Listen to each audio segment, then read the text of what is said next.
Panic is spreading across the housing market in 2022 as sellers rush to list their home before the housing crash gets worse. According to CNBC, home listings suddenly jump as sellers worry they may miss out on the red-hot housing market. The article goes on to say, the supply of homes for sale jumped 9% last week. Get this, folks, that's the biggest annual gain Realtor.com has recorded since it began tracking the metric back in 2017. And what you all really need to understand is that this seller panic is just getting started because there are three specific factors that are converging right now to make sellers and owners very nervous and want to list their home and ultimately crash the US housing market. Number one is that many current owners can no longer afford their homes due to increases in insurance and property taxes. Number two is that there's a lot of delayed listers and sellers who didn't sell during the pandemic but who are all rushing to the market right now. But perhaps the biggest factor is the third and final one, that FOMO has taken over the market. Right now, the perception is building that the US housing market is in a crash because now you have outlets like Realtor.com coming out and saying things like this, that the housing market is showing signs of a correction. They go on to quote Mark Zandi, a chief economist at Moody's, who says, a housing correction has begun. There are a growing number of cracks in the housing market and they're going to turn into fissures and fault lines in the coming months. These type of ominous prognostications coming from mainstream real estate outlets is now causing many sellers to freak out because they know that home prices are coming down, so they want to list their home before that happens, aka the FOMO in the housing market has now officially transferred from the home buyer to the home seller. And interestingly, the markets with the biggest seller FOMO right now are the ones that had the biggest housing boom over the last several years. You can see that very clearly on this map, where the metro areas in orange are the ones with the most new listings coming to the market. You can see markets like Boise, Idaho, Ogden, Utah, Provo, Utah, more than a doubling in new listings coming to market. If we go to Colorado, we can see a lot of orange, a lot more listings. We can also see that in Texas. But what really surprised me here was the Southeast. Lots of orange, lots of seller FOMO in places like Nashville,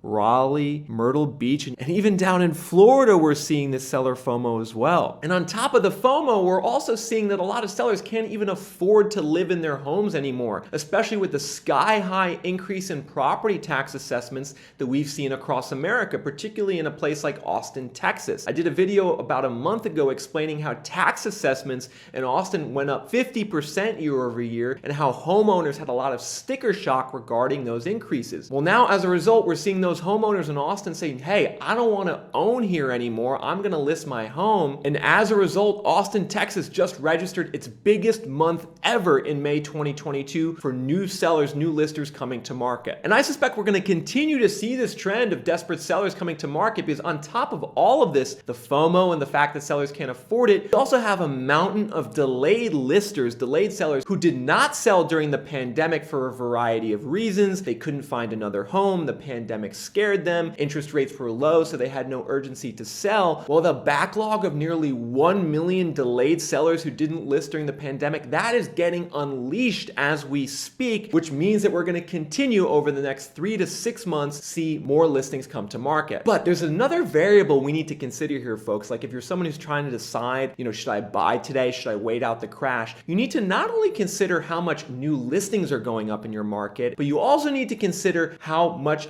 buyer demand has changed, how much home sales have gone up or down, because it's really the combination of these things, listings combined with home sales, which will determine how much your market's going to crash into the future. Specifically, if we see new listings go way up just as home sales are going way down, well, that's the combination that would cause a housing crash, and that's exactly what we're seeing in certain parts of America. So let's keep talking about Austin here. New listings are up 16% year over year, but homes sold are down by 12%. That's the nasty combo here, which is going to mean value and price declines. Dallas is in a similar situation. New listings up 15%, but home sales are down 8%. And then I really want to show you guys this one, Anaheim, California, Orange County, California. Interestingly, new listings are down 8%. So there's fewer new listers coming into Anaheim, but the home sales are down by way more. The home sales are down by 25%. And so in Orange County, as well as other parts of California, we're not necessarily seeing like a crazy amount of new listings coming to market, but we are seeing a dramatic drop off in demand by like 25% in home sales. So this is an important thing to understand, everyone. You don't necessarily need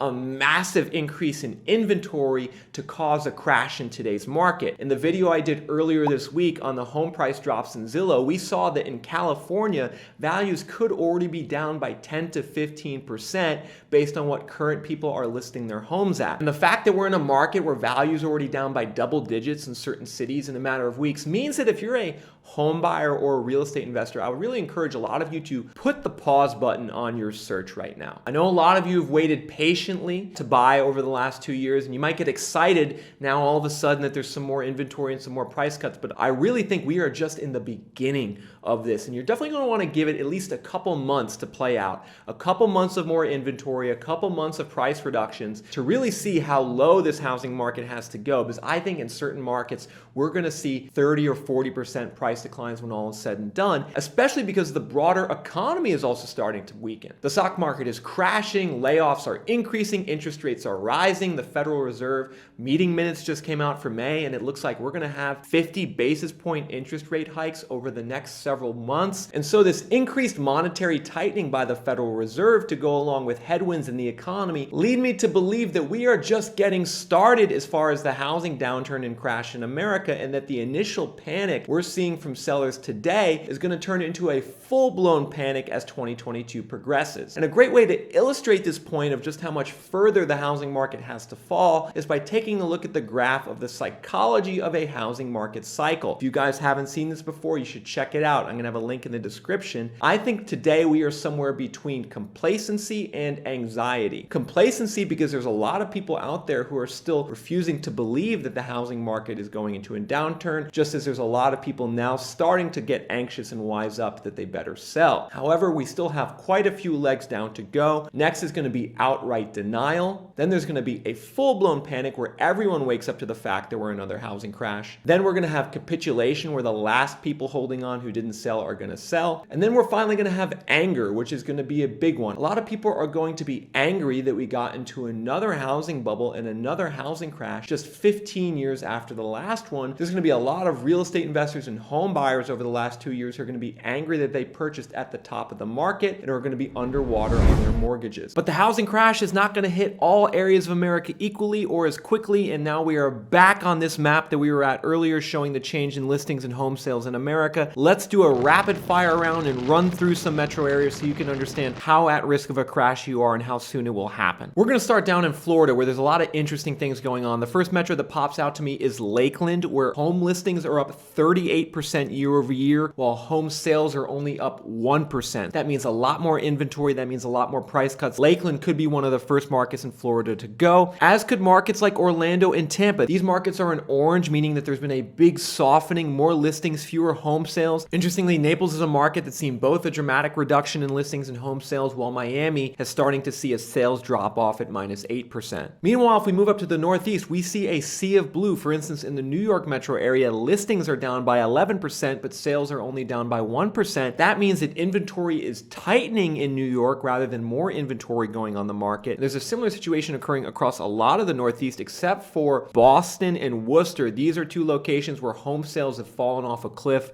-12% in Boston, -15% in Worcester. If we head to the Midwest, we can see it's a mixed bag. If we were to go to Chicago, Detroit, or Columbus, these markets are actually getting tighter. Listings are dropping off more than home sales. Then if we were to go to Pittsburgh, Indianapolis, or Louisville, home sales are falling further than listings. Now, if we zoom on over to the Southwest, we can see in Phoenix that this market's softening a lot. New listings are up 4.7%, while home sales are down by 12%. So that means a lot more inventory piling into the Phoenix market. Similar statistics in Las Vegas. Listings are up 2%, home sales are down by 10%. Riverside, California, listings are up slightly, but home sales are down by a dramatic 8%. This data on new listings and home sales by metro came from Redfin. I'll have a link to the Redfin data in the description so you can check it out for yourself. And also let me know the type of content you would like to see me produce on the Reventure Consulting YouTube channel over the next several months. A lot of what I've done over the last year was general housing market analysis, calling out the bubble, ways that you could predict the bubble crash. I'm wondering now, do you guys want to see more market-specific deep dives, me going into a specific state or metro area? This is something I started doing originally back in 2020 when I started the channel with that that be valuable for you guys? Or do you want to see me dig more into general macroeconomic and financial trends, things like the stock market, inflation, gas prices, and how all of that relates to the housing market? What's the content that you will all find most valuable? Please let me know in the comment section below. I'm going to be going through this comment section with a fine-tooth comb to understand what you guys want to see so I can deliver that to you over the next several months.